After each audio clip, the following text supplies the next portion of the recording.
Thank you all for joining. We've got people from around the world who signed up, and we've got people from government, NGO, community groups, academics, general public. Obviously, this is a very topical issue. So I'm going to introduce Alex now. So Alex Randall manages our climate change and migration program, and he also coordinates the UKCCMC, and that's the UK Climate Change and Migration Coalition. So obviously he's been working on this issue for a while now, and he's going to be sharing his insight on climate change and migration, specifically in the context of what's going on right now. So one last thing before I turn it to Alex, you're welcome to send questions on the content starting now. We'll get to them in the last 15 minutes. But if you have, if what you're hearing is triggering questions, feel free to start sending questions to me or the entire group starting now. And so now I'd like to turn it over to Alex. For this webinar, it's really great to have you all here, albeit virtually. What I'm going to do is just a really quick introduction to our work on migration and climate change, and say a little bit about what we do and about us as an organization very quickly. Then I'm going to explain the structure of the session today and just go through the main points that we're going to explore. So very briefly about us as an organization and about the project. We run a program that looks specifically at migration and climate change. So basically, this is a network of refugee and migration rights organizations. And what we do as a coalition is essentially work together to explore what climate change means for those organizations. So what specifically it means for civil society organizations working on refugee and migration issues. And we've been running this as a coalition for about 4 or 5 years now. We've got a few kind of key areas of work. A lot of it is around awareness and building an understanding within refugee and migration organizations of the impact of climate change and how that might affect the communities and the people that they work with. We also work with green and climate change organizations, working with them to help them understand what climate change might mean in terms of issues around migration and displacement. So that's kind of broadly what we do as a project. Climate Outreach is the organization that runs the project, and we have quite an interesting approach to working on climate change issues, which is very broadly about bringing new people into the debate, into the discussion about climate change. And one of the ways that we've set out to do that is to look at organizations, especially within civil society, that haven't already had a powerful voice in this discourse. And that's why we began in 2007, kind of bringing together refugee and migration organizations to do this. So that's very briefly about us. We are, of course, open to working with probably most of you who are on this webinar.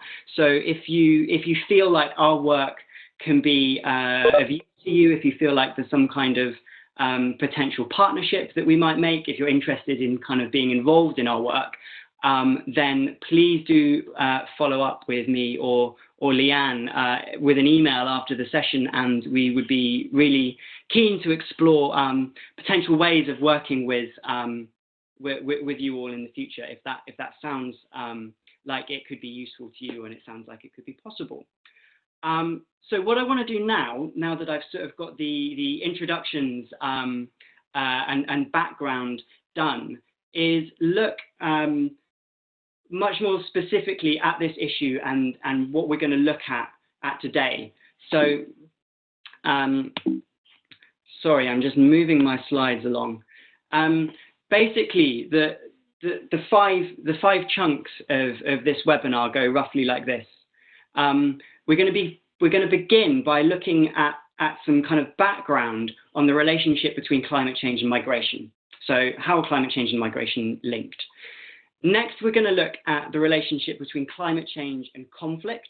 Okay, so specifically looking at the relationship between climate change and armed violence, and looking at connections there, looking at some of the evidence, analysing and critiquing some of that evidence as well. Now, those two first pieces of background are there so that we can then ask some questions about Syria and the Middle East, and some much more specific questions about the current refugee situation. So although these first 2 points that you can see there are general, they are building an understanding amongst us so that then we can begin to analyze what's going on in Syria. Okay, within that analysis of Syria, we're going to look at some of the evidence that has been put forward suggesting a connection to climate change. Okay, so we're going to look at that evidence, but we're not only going to explore the kind of academic research behind it. We're going to look at how that research has been interpreted by the media. Okay, so this isn't just, you know, what have the researchers and academics said. We're going to look at how the media picked up that research and reported it, and what can we say about, firstly, their interpretation of the research and the impact that that has had on the public understanding. Now, what I'm hoping to do in all three of those sections is not just present you with, okay, well, here's what the research says, because that's only kind of half the picture, if you like. I know that a lot of you on this webinar work for civil society organizations, work for charities, NGOs, or work one way or another in a public-facing role where your job is to explain complicated issues to people. Now, understanding those issues is half of the picture, but it's also really important to have a grasp of, when you explain these issues to other people, what's the understanding that they take away? So for each of those first three things, what I'm hoping to do, as well as give you a bit of a kind of rough shape of the existing evidence, is to think a little bit about how we explain this to public audiences too, in a way that's both understandable and brief and accurate. Okay, so it's quite a challenge, but we're gonna give it a go. All right, so climate migration, climate change and conflict, analysing Syria. Now, this next one that I've labelled the future rather vaguely, is because a lot of the commentary has been firstly about the relationship between climate change and the Syrian conflict, but has also been commentary about what might happen in the future. Okay, so although we can analyse what's going on now and look at existing evidence, this section at the end, called The Future, is going to look at what we might expect in the future. Like, what does the current evidence tell us about how things might be in 10, 20, 30, 40 years? Or more generally, as many commentators have sort of vaguely gestured towards some point in the future where things might be different. So we're going to spend a little bit of time analysing the current trends, the existing evidence, and whether or not that can help us make predictions. Okay, then we're going to wrap up with some questions, and the way to submit those questions is using the chat box, which should be located there, there, and if you send your chat messages to Leanne, she will look at those and then I think kind of condense some of them for me at the end during the session. Okay, so that's a kind of outline of what we're going to do. What I'm going to do now is start basically with our section on climate change and migration. We're going to get straight into that. First thing that we're going to look at is this distinction that I need to make right at the beginning. So what I'm talking about here is different kinds of disasters. What you can see there is two types of disaster that we need to understand the distinction between: slow onset disasters and rapid onset disasters. Now, these distinctions are very much does what it says on the tin kind of distinctions. Slow onset disasters are things that unfold slowly, perhaps over a number of months or even over a number of years. Now, the key archetypal example, if you like, of a slow onset disaster, I would say in the context of climate change, is drought and also possibly sea level rise. Okay, so these aren't things that come suddenly. They aren't things that come in a matter of minutes or a matter of seconds. They're things that unfold over a number of months or over a number of years. Okay, in contrast, rapid onset disasters, again, do basically what the label suggests. These are disasters that come suddenly. It might be that there are a number of hours or possibly less than a day's warning that this kind of disaster is going to take place. So key among these are things like typhoons and hurricanes and flash floods, right? There's not a lot of warning that these kind of events are coming. They take everyone by surprise. Now, as we move on through the presentation, I want to ask you to basically remember that distinction, because it's a distinction that I'm going to keep coming back to. That's why I've put it at the beginning. I'm going to keep referring back to the difference between slow and rapid onset disasters, or slow and rapid onset events.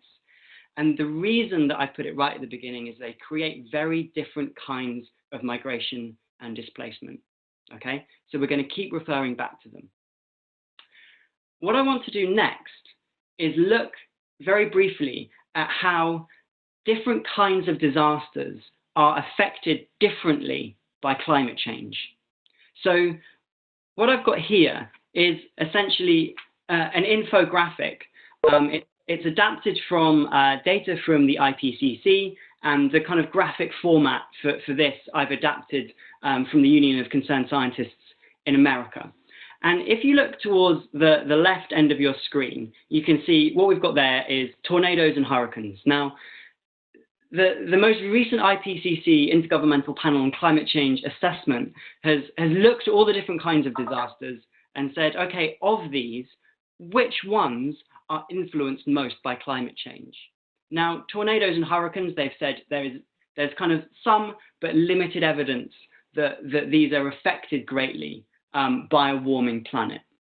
Now, that isn't the case as we move along the screen to the right. And what we can see is that there's strong evidence of a connection between climate change and drought. Basically, there's strong evidence that as the planet warms, we can expect to see the intensity and length of droughts increasing. As we move further along the scale to the right, what we can see is the connection between climate change and these disasters becoming more apparent with more evidence to support it. So extreme precipitation, basically sudden and abrupt torrential rain. Again, even stronger evidence supporting a connection between climate change and these kind of events.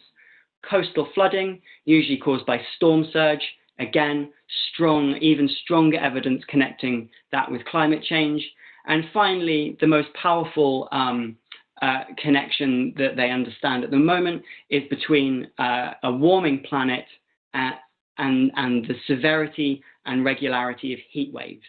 Okay, so these are all disasters that are affected by climate change. But crucially, these four kinds of disasters that we can see going between drought and heat waves at each end of our screen are the ones that there is the strongest evidence for, the ones that we can say climate change has the most influence on. So what I want to do next is look at how these disasters affect human movement. Now, I've used the phrase human movement there because I'm talking about two different things. I'm talking about migration and I'm talking about displacement. Now, that's a distinction that I'm going to come back to in a minute. But for the time being, what I want to do is introduce you to what has become, if you like, a kind of standard framework for understanding climate change in how human movement, in how human mobility is created. Okay, so essentially, the view of it, this is actually a framework that was developed in part by the UK government in a report called by the Foresight Department. They conducted one of the kind of biggest and most influential studies of migration and climate change. And after kind of reviewing loads and loads of evidence on it, they produced this quite useful, I think, framework for understanding climate change in amongst all the other drivers of human movement. So essentially, they start with saying, okay, well, changes in the environment can be a driver for human movement. But of course, they're not the only driver for human movement. So we also need to understand that there are these other drivers as well. Social causes, political, demographic, and economic reasons that people might move, that they might migrate, or that they might be forced to move. So, you know, for example, in the political category, we might put conflict. In the demographic category, we might say that someone's age might have an influence on whether or not they decide to migrate. Under economic factors, we might say that whether or not they can find work where they are now compared to whether or not they can find work where they might go is a key economic driver there, along with the environmental factors, okay? And now the environmental factors are the ones that we looked at in the previous graphic, right? So drought, heat waves, desertification, all these other kinds of slow or rapid onset disasters. So if you like, what we're doing now is kind of zooming out. The previous graphic kind of fits entirely into this environmental box, which is one driving force on in our framework there. So all of these different factors, including our environmental or climate-driven factors, then lead people to make a decision. Do they stay where they are, or do they leave? Now, this framework also includes a way of looking at individual and household decisions.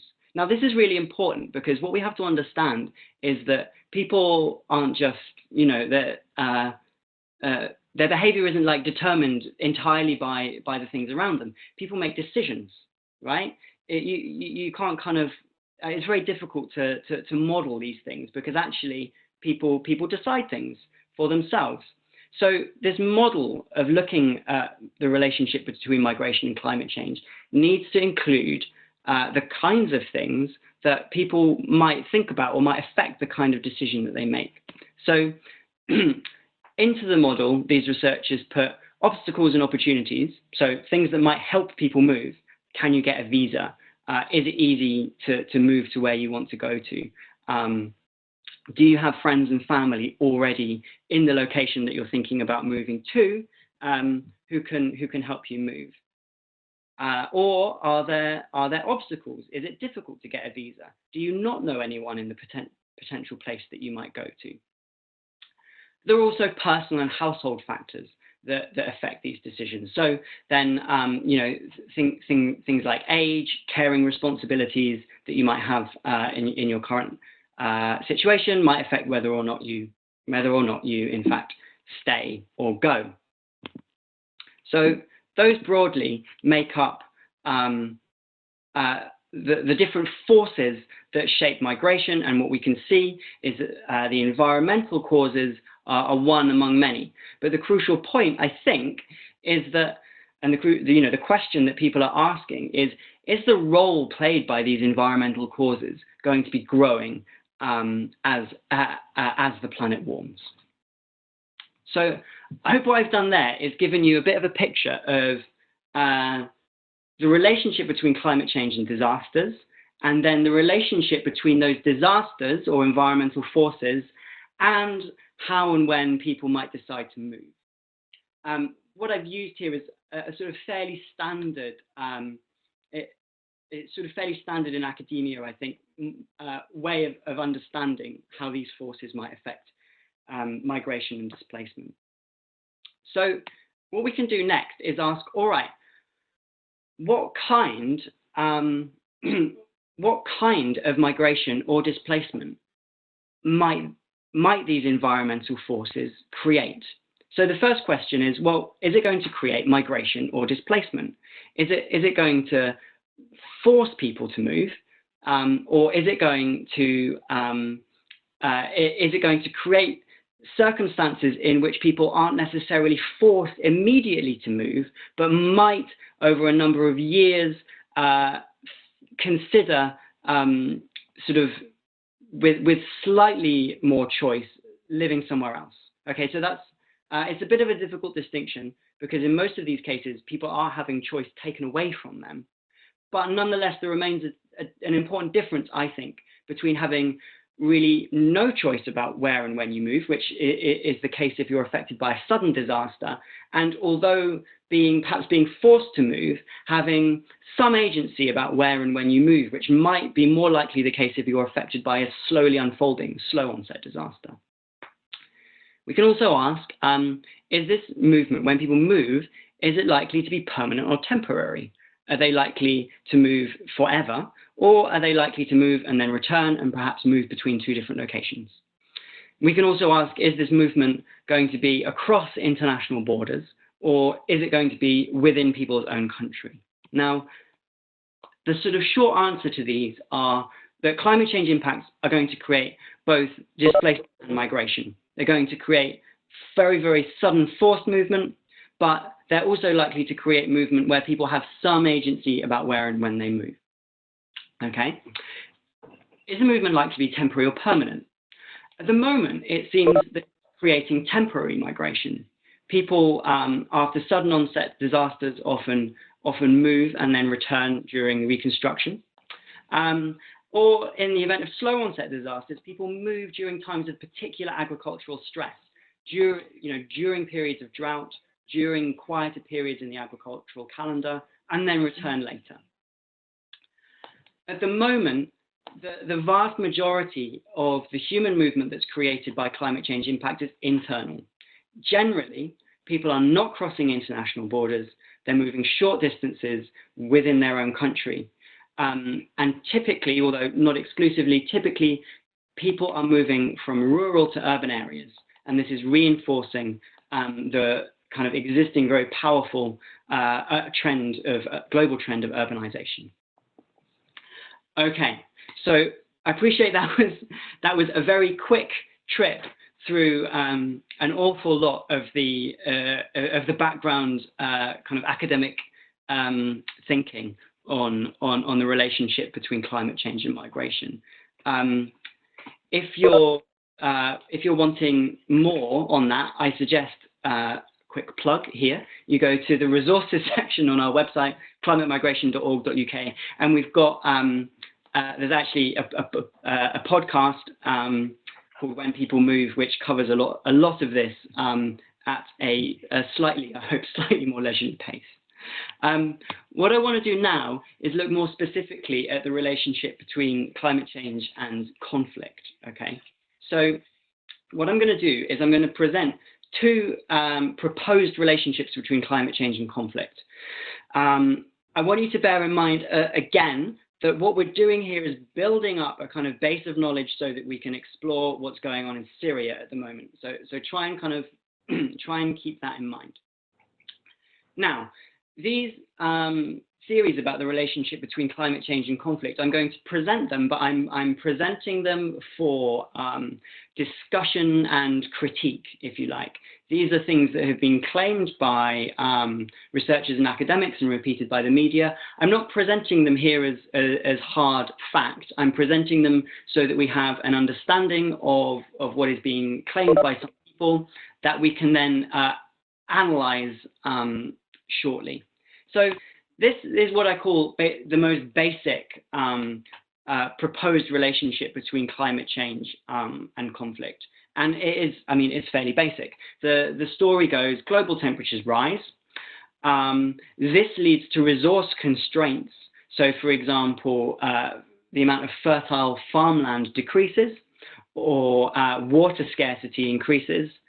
And this then leads to disputes over those remaining resources, over scarce water or over scarce farmland, and those disputes end in armed violence. Okay, I'd say now that this, in my view, is quite a deterministic view of the relationship between climate change and conflict, and it's a view that I think, in my opinion, sort of vastly oversimplifies what the relationship might be. So I'm going to look at a slightly more complex proposed relationship now. So, kind of keep Syria in mind when we're looking at these. So this relationship is far more complex, but I think still suffers from some issues that we should look at. So the causal pathway supposedly goes: global temperatures rise. This increases the prevalence of various kinds of disasters, slow or rapid onset.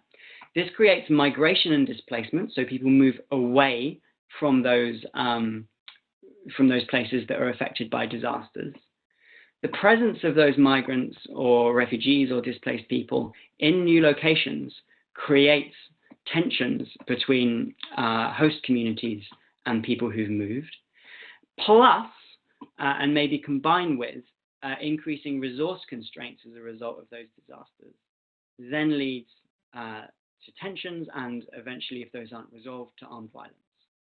Now, again, I've put this one up because this, by and large, in my opinion, is what has been presented by the media as the causal pathway or the kind of chain of events. Sorry, causal pathway is just jargon really for chain of events. The chain of events that has led to violence in Syria. So if you read some of the news reports, if you read if you read the media reports that do talk about the relationship between the Syrian conflict and climate change, this is roughly what they're presenting as a generic way in which climate change might affect migration, and migration might affect armed conflict. I think this is, I think it's possibly a problematic way of looking at it. And I also think that the evidence that they're drawing on when they do talk about it, it actually says something slightly different. It isn't actually what the paper that they're citing claims. So what I want to do now is sort of move away from these sort of generalities about climate change and conflict, because actually some of them are quite fraught and controversial. And I think also these kind of global claims about the relationship between climate change and conflict are actually often not very useful. I'm not saying that we should ignore the role of climate change in the prevalence of armed conflict. Quite the opposite. My suggestion, though, however, is that conflicts are very different, and climate change may have a role in many of them, or may not have a role in many of them. And when it does, it's likely to be very different from conflict to conflict, and even from year to year. So that was kind of like background, if you like, to the academic debate and where it's at, how it's unfolded. What I want to do now is look at Syria. So we're now onto the kind of the third thing that I put up at the screen at the beginning. We've looked at climate change and migration. We've looked briefly at the relationship between climate change and conflict, and I've made the case that although there are connections that have been made in the academic literature and in the media, they remain contested. What I want to do now is look very specifically at Syria, which is kind of what we've been building up to. Now, many of you may have seen the media reports that have looked at this connection. Now, by and large, they are all citing this paper. In fact, they are all only citing this paper. This is basically the kind of the key piece of academic research that links climate change to drought and then to the Syrian conflict. Okay, it's published in the Proceedings of the National Academy of Science earlier this year. What I want to do now is, so I just want to give you a kind of rough outline of what we're going to look at in the part of this talk that focuses on Syria. So I'm going to give you a sort of explanation of this paper, basically, fairly quickly. Just look at exactly what the paper says, because it's actually a very interesting piece of academic research. Then I want to look at how this paper has been interpreted by the media. I'm going to look at how the position of this paper has moved from being an academic text, how it's been picked up by the press, and like the stories that the media have created using this paper as their basis. So, okay, here is the chain of events that is proposed in this paper. Basically, and as you can see, it's fairly long. Basically, they claim, and I think you know, this is a well-respected paper in a well-respected journal. So you know, I don't think the connections that they propose here can be dismissed easily. I think that these have to be taken seriously. That's my view, my stance on it.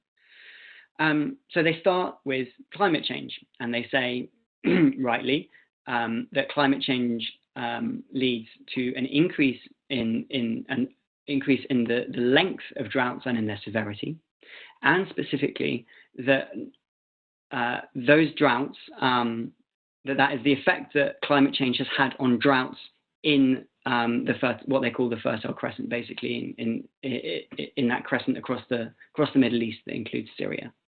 So they're drawing a direct connection between climate change and drought, and specifically between climate change and the drought in Syria, which sort of unfolded at the beginning of the last decade.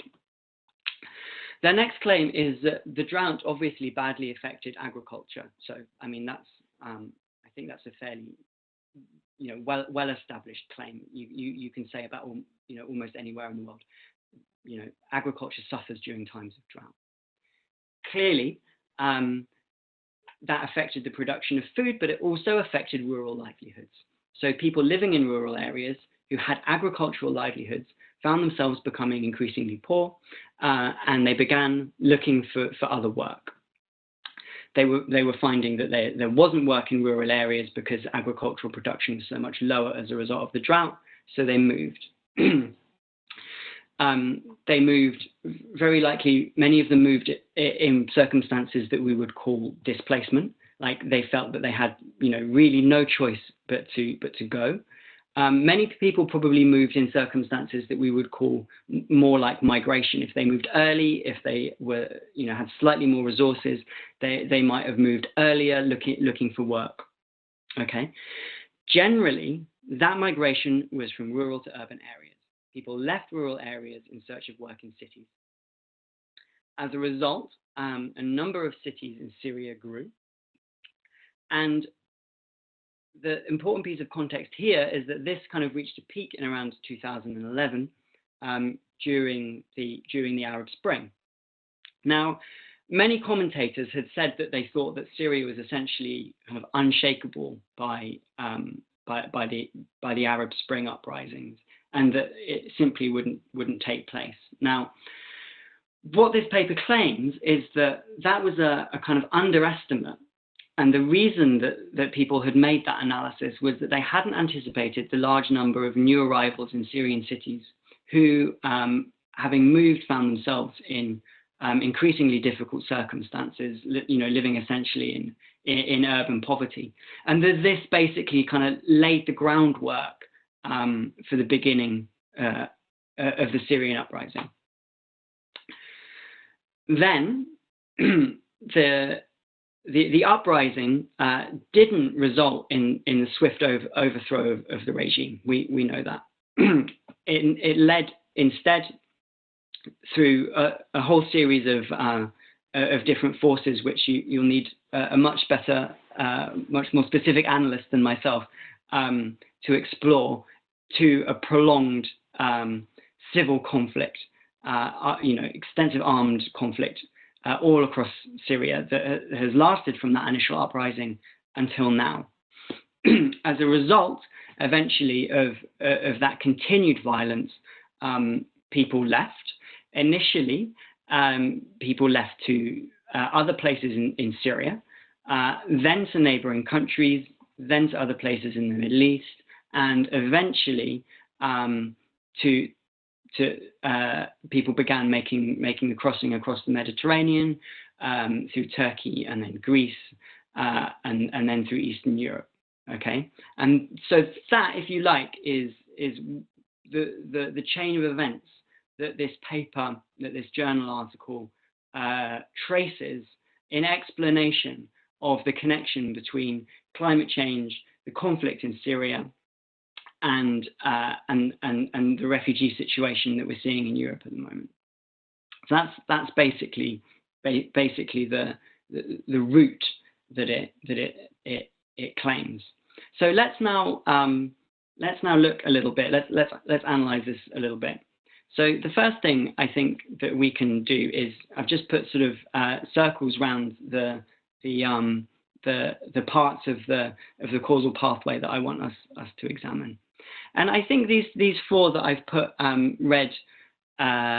red rings around are ones where we can say, okay, yes, these researchers who produced this paper are correct, but there are also other important forces affecting each of these. So, for example, the fact that rural livelihoods became degraded so rapidly was partly as a result of the drought, but it was also because of the Syrian regime's failure to deal properly with the fact that it was suffering from a drought. Okay, so although the drought was caused by climate change, the response to the drought was managed so poorly that those livelihoods were degraded much more severely or much more quickly than they might have otherwise been. So there are political forces at play here as well. The same then with internal movement. I mean, rural to urban movement is a powerful force anyway, regardless of climate change. So there's kind of additional factors that could be at play here as well. Now, if we move on, just looking at the conditions, the researchers claim that this set the conditions for the uprising in Syria. I think what the researchers acknowledge and what they are at pains to point out is that they're not claiming that climate change and rural to urban movement was the only cause of the initial uprising in Syria. They're claiming that that was part of it, but they're also saying, look, we need to, what we can't ignore is all the other political factors that led to the uprising in Syria. So they're not making the case that climate change was the force that led to this initial uprising. Really what they're saying is that when we look across the whole range of causes of the uprising, let's not ignore climate change, drought, and rural to urban movement within them. So I think that's important to remember, that the researchers themselves aren't kind of claiming an exclusive role for climate change in creating the uprising. Okay, so I'm just doing a quick time check to see how we're getting on. What I want to do now is look at how the media have taken this research and represented it. Now, what I've put up in front of you here are kind of are, in my assessment, what some of the kind of most talked about articles have been. Primarily, they're from the kind of liberal or left-leaning press. They've drawn extensively on the research that we've just looked at. But I think one of the really important things that they've done is they've sort of looked as well into the future. So they're asking the question, initially they're arguing, okay, there's evidence here that climate change played a role in creating the conflict in Syria, and therefore is an important thing to continue considering when we're thinking about the unfolding refugee situation in Europe. But on top of that, they're also saying, is this the beginning of something bigger? Is what we're seeing here a taste of things to come, or as this article that from a couple of days ago says, is it the canary in the coal mine? Is it the new normal? And I think that's that's the key thing that the media have done here, is take the initial research and then sort of use it to pose a question about what happens in the future. Okay, which is a very legitimate thing, you know, and of course that's, you know, in many ways the role of journalism, and especially the role of kind of, you know, media commentary, is to kind of pose those questions in the public realm. So what I want to do now is say, all right, well, let's see if we can answer them. Let's see if we can say, you know, is this the new canary in the coal mine? Is it the new normal? And what I want to do is for you to kind of rewind in your heads, if you like, back to where we talked about the kinds of migration and displacement that that climate change impacts might create in the future. So, primarily, I think in the future, as the planet warms, as various kinds of disasters increase, we will see more migration and displacement. I think that's fairly clear. The question is, like, what kind of migration and displacement are we going to see? And I want to make 2 points here. The first is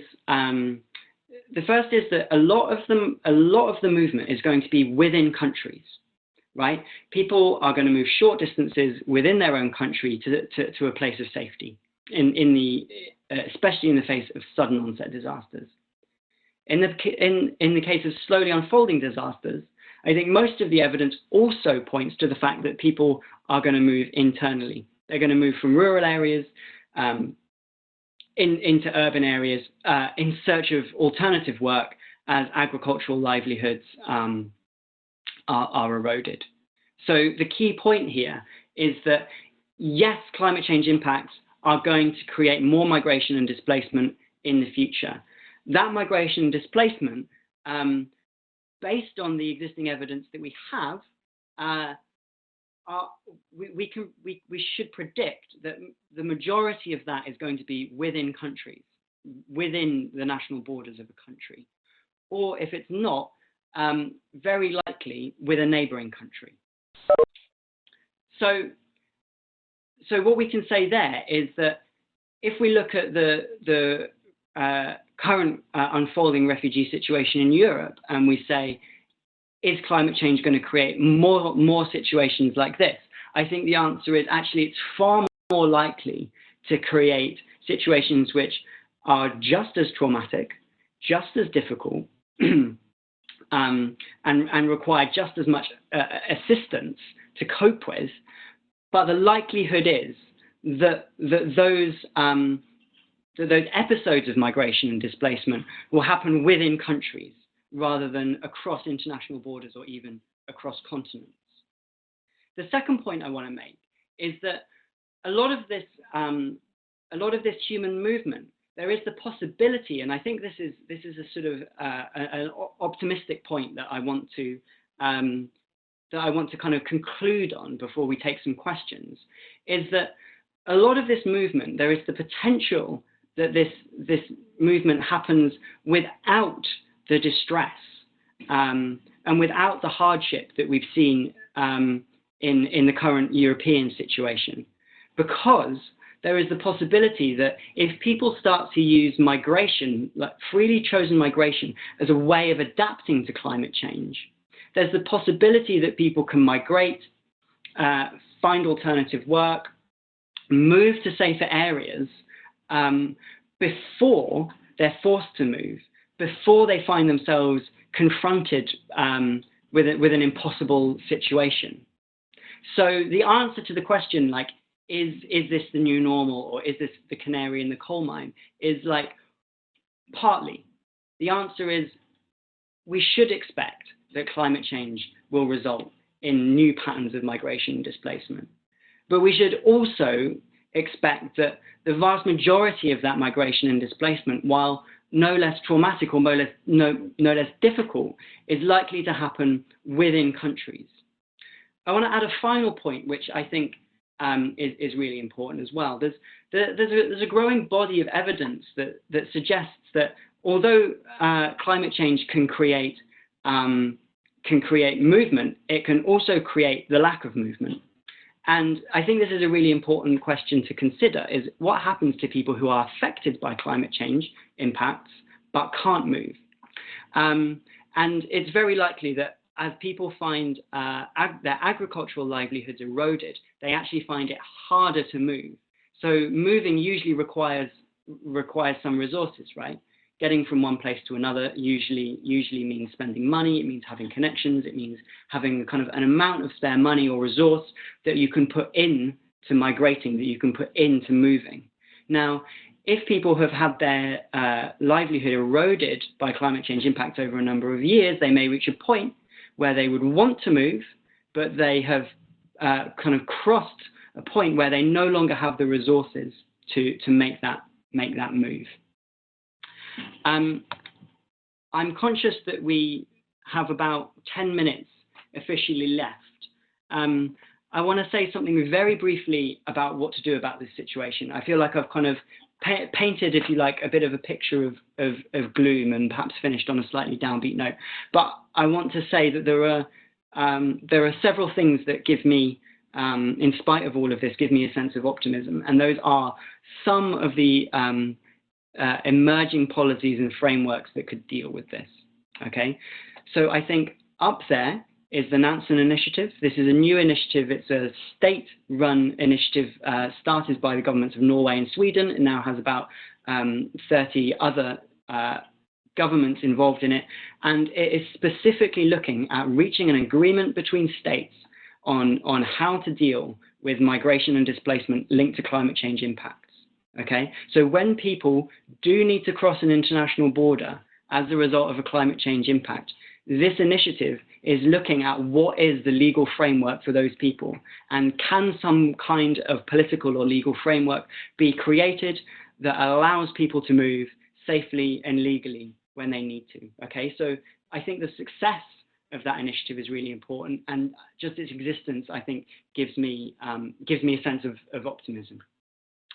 The second one is this December, as they do every year, the world's nations meet to try and reach an agreement on climate change. Now, most of the talk about this year's negotiations, which are going to happen in Paris, is focused on, which countries are going to reduce their emissions the most and which countries are going to fund the most adaptation. Those are key and important issues. But one of the things that has been kind of rumbling along slightly in the background during these negotiations is part of the text, part of the agreement may, if the agreement is agreed, require governments to, at the moment the phrasing is to consider migration, displacement and relocation connected with climate change impacts. Okay, so this put a responsibility on governments to at least consider how they are going to address migration and displacement linked to climate change. Now, just the presence of that discussion at an international level, I think is important. And I think, if as a community of concerned people, as a group of people who take an interest in this issue and are thinking about what we might do about it, I think supporting those two areas of negotiation, the Nansen Initiative and the part of the climate change negotiations that looks at this is really key. So that's where I want to finish. I appreciate I've been talking for a long time. Thank you for staying tuned. We've now got a chance to for me to take some questions. So I'm going to unshare my screen, and Leanne, if you've been taking the questions from the chat box, then please shout them out to me now. Yes, thank you very much, Alex. Just a quick note, we seem to have lost your video. If you're able to turn your webcam on and off, but I mean, the audio is coming loud and clear, and the slides are as well, so that's fine. Yes, you're sparking some questions. The first one that I've got here, and I apologize if we don't get around to everybody's questions, but the first question that we've got here is that there's been a lot of controversy around language, and specifically about the use of the word or the term climate refugee, and what are your thoughts around that? Right. So, I mean, in general, we don't use the word climate refugee, and I think it has been controversial. So I tend not to kind of make a big deal out of it if people do use the phrase, but it's not something that we use specifically when we're talking about migration and climate change. And the reason is that the word refugee has a kind of common understanding, if you like, in the public realm, but it also has a very, very specific legal meaning. And within refugee law, it's very, very tightly defined what gives you status as a refugee. Okay, and that is, that's a matter of law. And within that legal framework, there is no recognition of migration or displacement created by climate change. So although the phrase might kind of be useful in generating a kind of common public understanding of what's going on here, it's also slightly legally misleading because it could lead people to think that people could seek refugee status in another country because they've been affected by climate change. Whereas in fact, as we've seen today, a man was deported from New Zealand, or will be deported shortly, subject to a final appeal, from New Zealand back to Kiribati, and he made a claim for refugee status based on the fact that he felt like he was being, quote unquote, well, his claim was he was being persecuted by the impact of climate change in Kiribati. That case has just been denied. Okay, so I think it's important that although the phrase carries like a kind of public, a useful sort of, kind of useful in conjuring up an image, it is misleading because it could lead people to think that they could seek refugee status based on climate change impacts when in fact they can't. So I think it's important for that reason that we try to avoid it. I tend to use the much more cumbersome people who move in the context of environmental change as a phrase, partly because it's accurate, but also partly because it sort of doesn't sort of imply a special status which isn't there in law. Mm-hmm. Okay, thank you, Alex. We've also had a couple of people ask what the name of the initiative between Norway and Sweden you mentioned is. The name? Alex? So, maybe yeah. Can you hear me?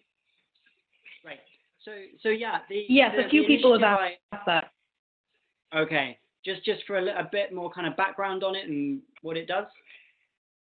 So it's called the Nansen Initiative, and it was started by the governments of Switzerland and Norway, and it really is in recognition that at the moment, for people who are affected by disasters, and those could be disasters that are linked to climate change or natural disasters that aren't. They don't actually make a distinction. For people who are affected by those disasters and do want to cross an international border, at the moment there isn't anything in international law that gives them the right to do that. Now, it may be that for some people who are moving away from an area that's been badly affected by disasters, and possibly disasters that are made worse by climate change, that the best thing for them to do is to cross a border to seek safety somewhere else. The Nansen Initiative essentially is hoping to kind of create the beginnings of that agreement between countries, so that in those circumstances where there has been a natural disaster, where there has been a disaster related to climate change or not, people can, if they wish, cross a border to seek safety. At the moment, they're hoping to create what they're calling a protection agenda. So it's not legally binding, but nonetheless, it would be an agreement between willing states that they would create a system that allowed that kind of movement.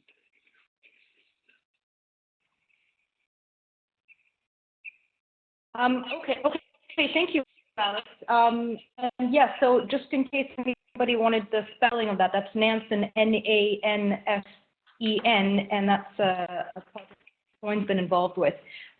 So another question I've got here is,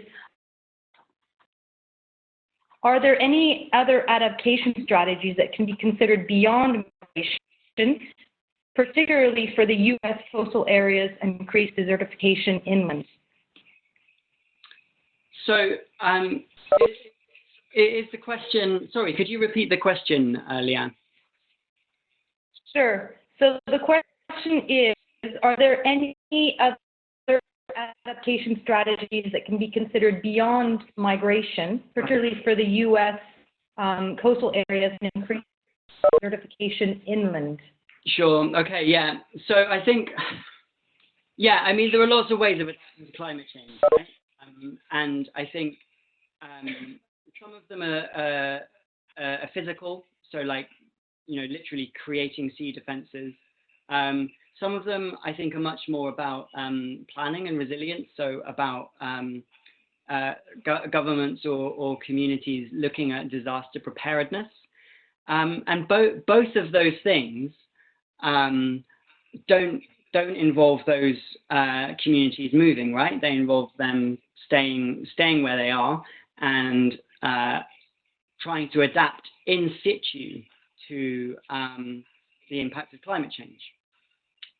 The issue of migration as adaptation is to say, well, what does it look like if we say adaptation doesn't have to mean only staying where you are? A viable and legitimate adaptive response to climate change impacts could be to look at migration, could be looking at moving away from the areas that are worst affected.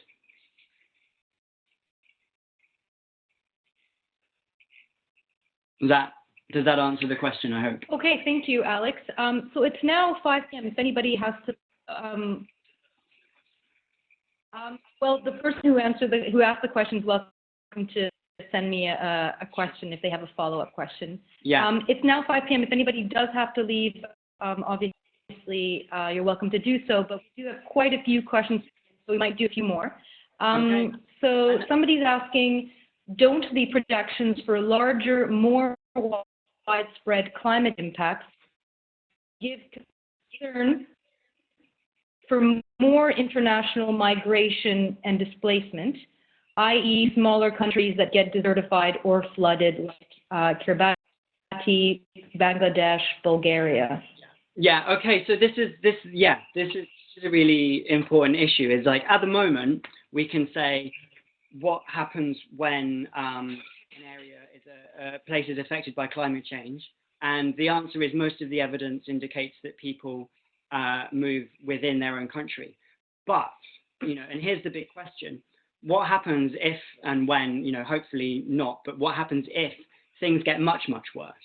Okay, you know, what happens at 3 or 4 degrees of global climate change? What happens, as the person who asked this question rightly points out, if an entire country's land area is affected?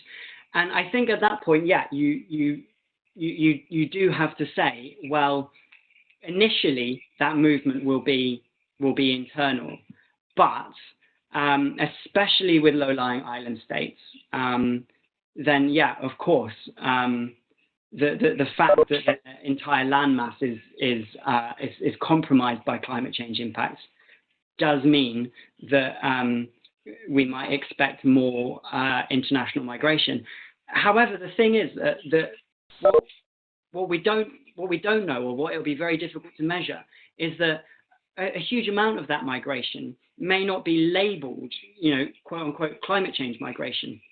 You know, so for example, if we look at the Pacific, lots of people are leaving places like Kiribati and Tuvalu and moving to Australia and New Zealand, and are doing so on working visas. So they're kind of recorded in you know, in the statistics as migrants.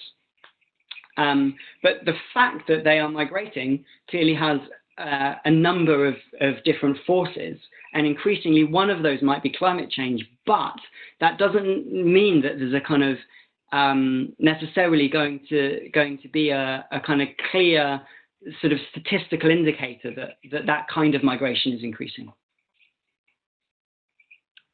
Okay, thank you, Alex. Maybe just one or two more questions, and again, I apologize if we don't get to everybody. So how likely is it that environmentally induced migration will be taken seriously in Paris in December?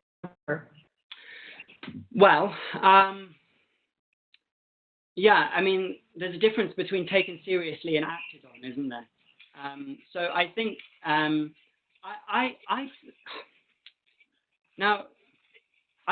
optimistic, actually.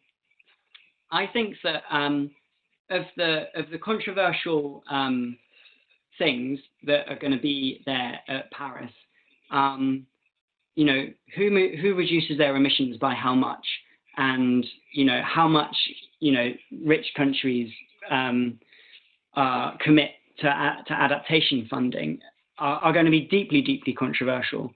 I think that the possibility of convincing governments to consider in the future how they might address migration and displacement linked to climate change might actually be one of the things that there is more agreement on, or if not agreement, at least a commitment to take seriously.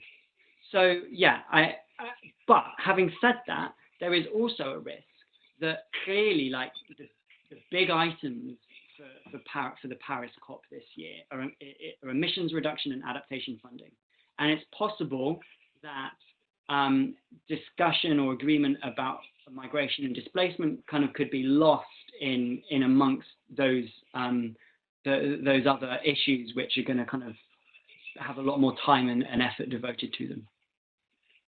Leanne, should we take maybe if we do one more question, and then I'm thinking actually if people I'm really happy to kind of write email answers to the questions that we haven't got to this evening. So if we do one more and then the remaining questions, I will if people can kind of make sure they've chatted in the chat box an email address, I will answer the question in an email. I'd be really happy to do that. Okay, I think actually we will maybe just wrap it up, and I'll send you the questions, the other questions that well, actually maybe I'll send. Yeah, I'll ask you one more. Sorry, I'm changing my mind here. So just finding the. Oh yeah. So the question was, the main premise you have is that migration happens first, then conflict occurs. Have you looked at conflict over resources occurring first, then migration happens? And then also, who is likely to move first? Would you like me to repeat that? Yeah, no. So there's two parts of the question. I think I can do them both. So yeah, yeah. Okay. So I should say, like, initially the arguments I made about the connection between climate change and conflict are sort of arguments that have been proposed by commentators and some academics that I think aren't are problematic in many ways. The questioner, I think, is asking, is it possible that, climate change impacts cause people to move? No, climate change impacts cause resource scarcity. Resource scarcity leads to conflict, and conflict then leads to displacement and migration.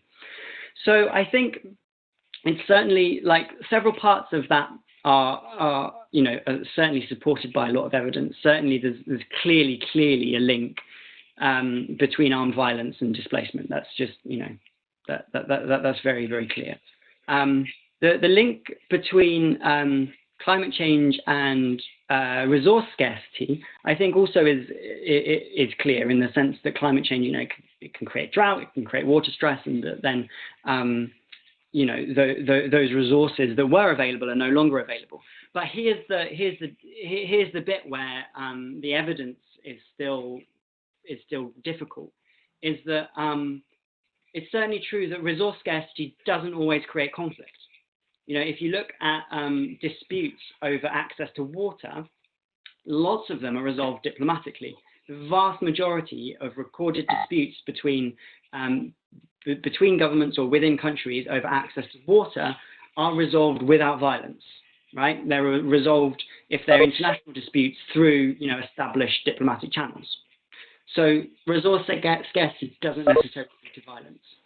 The other thing is that clearly there are lots and lots of causes of armed violence. And, you know, when you look across, you know, the world's conflict, lots of them aren't necessarily about resources.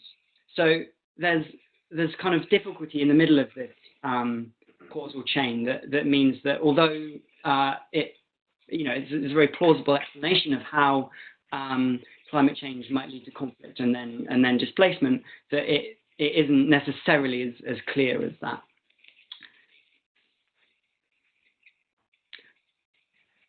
Okay, Leanne. thank you, Alex. Yep, thanks, Alex.